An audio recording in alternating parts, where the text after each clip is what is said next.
Hello, Garda. Good morning, everyone. First of all, I'm not fluent in English, so I'm sorry if my pronunciation is not clear enough.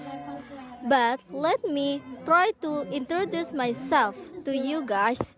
My name is Nur Imama Jayanti Taufik, and everyone call me Imama. I'm from Surabaya.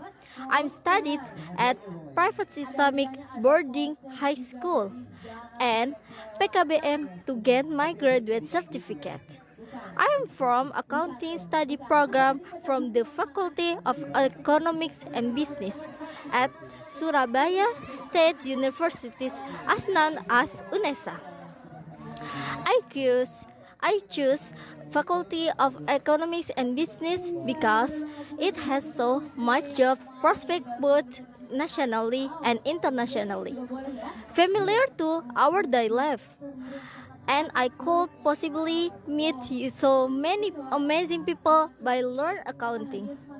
I hope to graduate on time and I can learn things to be a valuable person.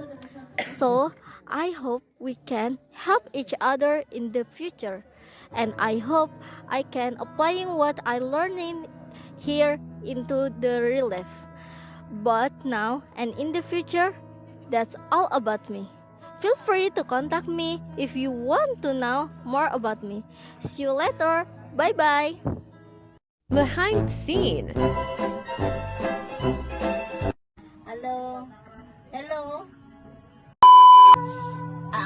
Aku kecelakaan. Saya ini kembali. To the